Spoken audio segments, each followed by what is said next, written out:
The first difference you'll need to accommodate when moving from the Comanche to the Duke is the price per hour of flight. You are transitioning from $305 per hour to $837 per hour. The Duke is a high-performance machine with able to cruise where airliners do.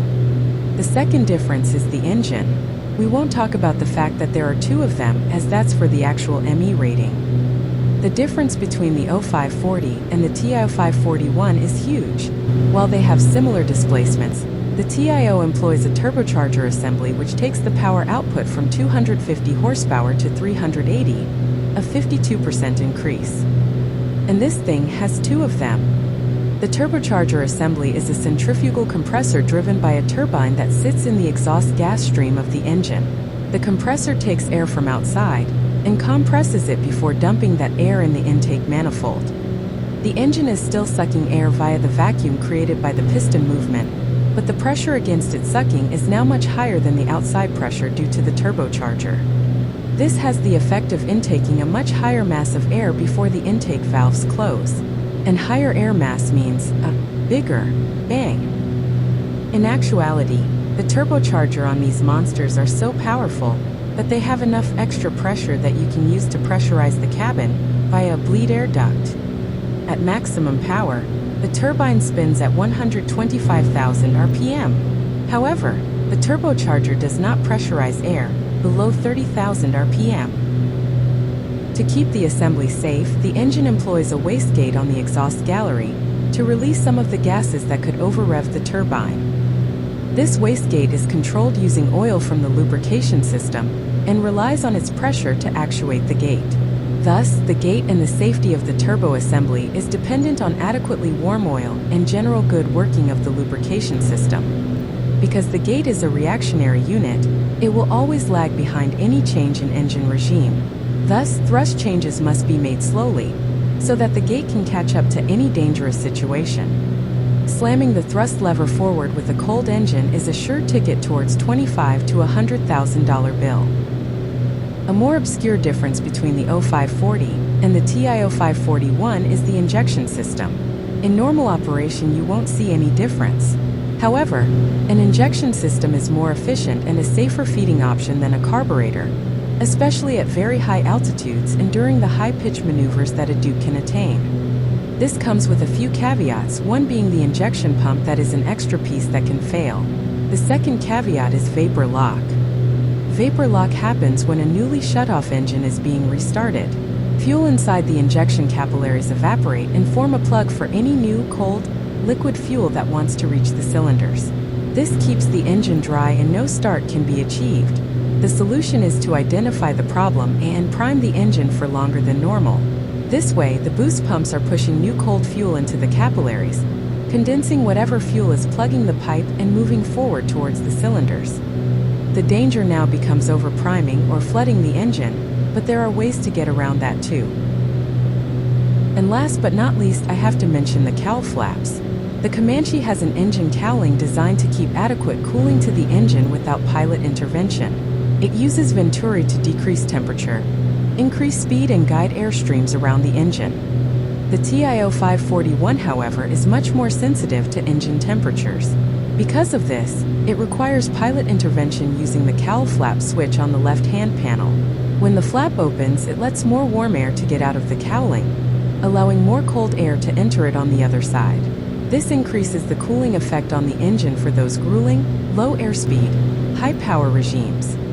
When in cruise at 28,000 feet, the -40 Celsius air, coupled with a high airspeed, would cool the engine way too much. Thus, the pilot will need to cut the cooling effect by closing the cowl flaps. Not to mention that they also add a little bit of extra drag.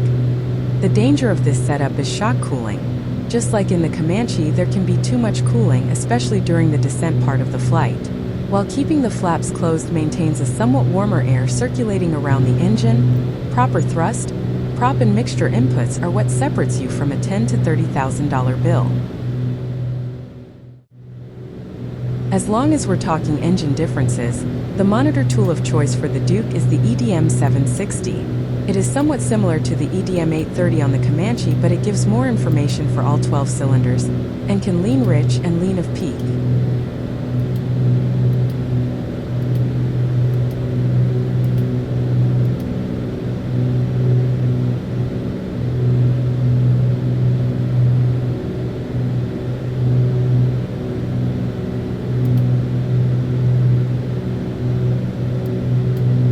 default leaning mechanism is our OP, but with the long press of both buttons it will switch to LOP.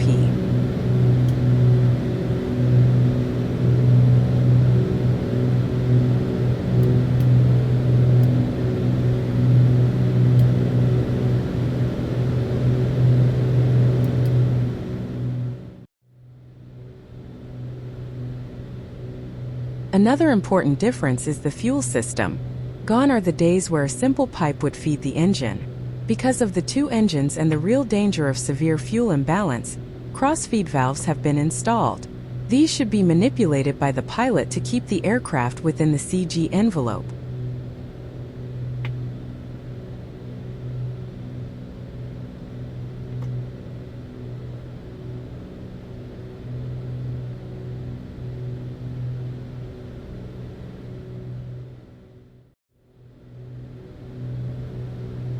I know you are going to do your homework, but as you saw, the KLN90B is gone. The Duke we're training on will have a full WAS unit, namely the GNS 530W. WAS stands for Wide Area Augmentation System, and it's a way of improving GPS navigation precision by computing the time delay of the entire satellite constellation. The KLN90B used RAM to get to about 10 to 15 meters lateral precision. WAS uses land-based sensors that measure the time of travel for GPS signals and sends them back to their respective satellite. This way the satellite can send the GNS 530W unit not just the position, but also this atmospheric time delay for internal corrections. It gets the precision down to less than a meter. That is why, besides lateral navigation, the GNS 530 can also do vertical navigation and can feed this profile to the instruments and even further to the autopilot servos. So from now on we can also do LNAV, VNAV and LPV approaches.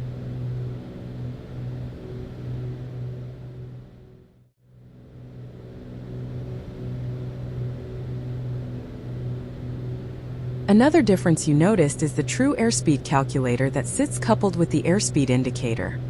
It's nothing fancy, it's just a rotating disc underneath the indicator face. You match the pressure altitude with the outside air temperature on the top window, and then read the true airspeed on the white scale on the bottom, below the usual indicated airspeed values. I've matched 8 degrees at 6.5 thousand and got about 180 knot true. The winds today, wow!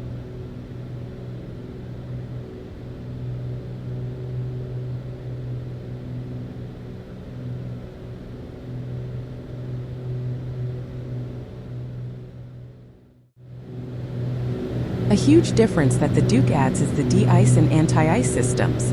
They're all controlled from this panel right here, and they are airliner level, if not more complex given the slower speeds and lower altitudes.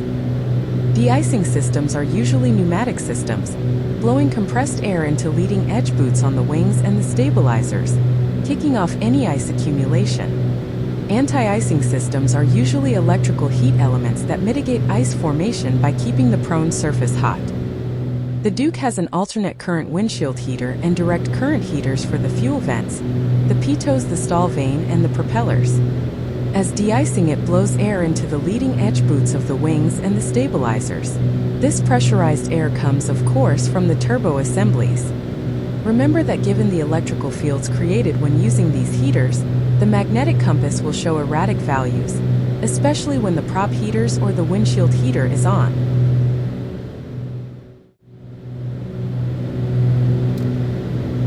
The pressurization system is another unseen system in the Comanche or the Tomahawk. This system uses compressed air from the turbocharger to pressurize the cabin and keep the passengers and crew in breathable air at the very high altitudes it can reach. While solely manual, the system is quite simple in operation, and it comes with a dual mark disc for ease of correct cabin altitude selection based on outside pressure altitude. The top row shows cabin altitudes while the bottom row shows preferred cruise altitudes. Remember that cabin altitude should be set 500 feet above the equivalent pressure altitude shown on the scales. For example, to set for flight level 140, you should set a cabin altitude of 3,400 feet and not 2,900 feet, which would be the adjacent value on the scale. As an example here, I've taken the system out of dump and made it take the cabin altitude to 2,000 feet. As that is lower than the 6500 we had, the system is increasing pressure inside, and the cabin rate is showing a descent. Comfortable rates are below 700 feet per minute, climbing or descending. Last point of divergence from the Comanche that also links to the pressurization system is the cabin temperature control. The Duke has an automatic system for temperature control inside the cabin. It can heat and cool the cabin depending on the needs. To heat the cabin, the aircraft has a gasoline heater that uses fuel from the tanks. The heat generated is then vented through ports inside the cabin. To cool the cabin, besides the cool outside air, the Duke has an air conditioning unit with a condenser inside the right engine nacelle. Via an electromagnetic clutch, it can be connected to the accessory gear train. On hot days on a hot tarmac, it can draw up to 12 horsepower, so the AC cannot be operated while idling on the ground. There's also a flap on the right nacelle that opens up in hot weather to aid the condenser, which can get stuck. I guess you now have enough material to study and assimilate before we start with the actual multi-engine rating syllabus. Good luck!